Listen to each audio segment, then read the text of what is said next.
वैश्विक परिस्थिति में जो कांग्रेस जो एक दूषित वातावरण करके भय का वातावरण पैदा करने का प्रयास कर रही है, उसको पूरी तरह से नकारते हुए देश के प्रधानमंत्री नरेंद्र मोदी जी ने ये स्पष्ट रूप से कहा है कि विषम परिस्थितियों में भारत का प्रत्येक नागरिक मजबूती से भारत के साथ खड़ा है। आपके मकान को मजबूती व सुंदरता प्रदान करने वाला भरोसेमंद नाम शुभम स्टोन। पत्थरों की संपूर्ण वैरायटी, आमछाप पेट्रोल पंप के पीछे, MG रोड, प्रतापगढ़। संपर्क 9799666676।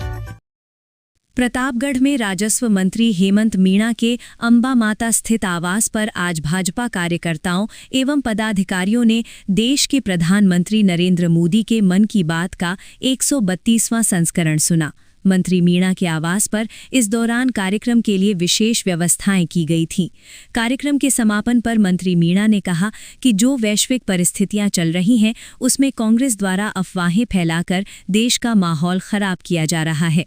प्रधानमंत्री नरेंद्र मोदी के मन की बात कार्यक्रम के 132वें संस्करण को सुनने के लिए आज राजस्व मंत्री हेमंत मीणा के अंबा माता स्थित आवास पर बड़ी संख्या में भाजपा के कार्यकर्ता और पदाधिकारी पहुंचे। यहां पर कार्यक्रम के लिए विशेष इंतजाम किए गए थे। कार्यकर्ताओं ने बड़ी तन्मयता के साथ प्रधानमंत्री नरेंद्र मोदी के मन की बात को सुना। मंत्री मीणा ने इस दौरान कहा कि मन की बात के माध्यम से प्रधानमंत्री मोदी देश की जनता के साथ सीधे कनेक्ट हो रहे हैं। आज के मन की बात में उन्होंने वैश्विक परिस्थितियों के साथ देश की स्थिति का जिक्र किया, जिसमें लघु उद्योगों के विकास, खेल आदि के विषय में बताया। उन्होंने देश के नागरिकों को अपनी जिम्मेदारी का एहसास करवाते हुए कहा कि परिस्थितियां विषम हैं, देश के साथ खड़े होना है। मंत्री मीणा ने कहा कि आज कांग्रेस अफवाहें फैलाकर देश के नागरिकों में भय पैदा कर रही है। अनावश्यक रूप से माहौल खराब करने का काम किया जा रहा है। कभी पेट्रोल खत्म होने की अफवाह तो कभी गैस की किल्लत की अफवाह फैलाई जा रही है,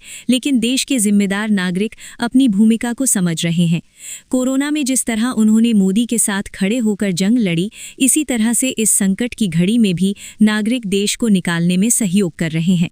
कांग्रेस कितना भी जोर लगा ले, लोग उनके बहकावे में नहीं आने वाले। कार्यक्रम में कई जिला स्तरीय पदाधिकारी भी मौजूद रहे। आज माननीय प्रधानमंत्री नरेंद्र मोदी जी की मन की बात के माध्यम से, क्योंकि ये संस्मरण 132वां है और इसी के माध्यम से देश के प्रधानमंत्री नरेंद्र मोदी जी ने पूरे देश की जनता से संवाद करके वैश्विक परिस्थिति की क्या स्थिति है के साथ साथ किस प्रकार पूरे देश में बिल्कुल अंदर तक के क्षेत्र तक जाकर किस प्रकार खेलों की दृष्टि से, किस प्रकार विकास की दृष्टि से, किस प्रकार उद्योग, लघु उद्योगों को बढ़ाने की दृष्टि से, ऐसी सब बात इस मन की बात के माध्यम से देश के प्रधानमंत्री नरेंद्र मोदी जी ने की है। और इसी के माध्यम से समय समय पर हर महीने की अंतिम तारीख को ये मन की बात करके किस प्रकार देश के प्रत्येक नागरिक को अपने कर्तव्य के साथ साथ जो जिम्मेदारी है उसके बारे में पूरी तरह से बताकर किस प्रकार देश को एक नई दिशा देने का काम और मन की बात के माध्यम से उनके मन में देश के प्रति जो भावना है उसको नीचे तक पहुंचाने का काम इसके माध्यम से किया गया है। आज यहाँ पर माननीय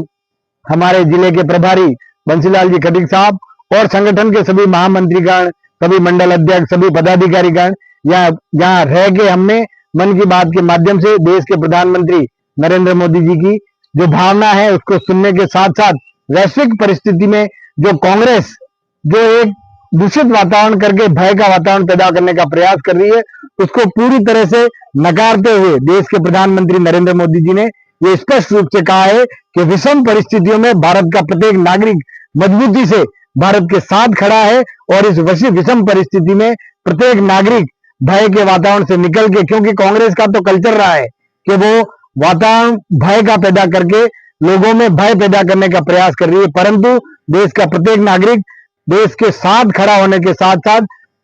देश के प्रधानमंत्री नरेंद्र मोदी जी के नेतृत्व में पूर्ण विश्वास के साथ खड़ा है। और इस परिस्थिति से भी निकल के, क्योंकि कोरोना काल में भी मजबूती से देश के प्रधानमंत्री ने पूरे विश्व को ये बताया कि भारत मजबूती के साथ प्रत्येक नागरिक मोदी जी के साथ है। इसी प्रकार इस परिस्थिति को भी भारतीय जनता पार्टी और देश के प्रधानमंत्री नरेंद्र मोदी जी के नेतृत्व में मजबूती से आगे निकल के आने वाले समय में इस परिस्थिति को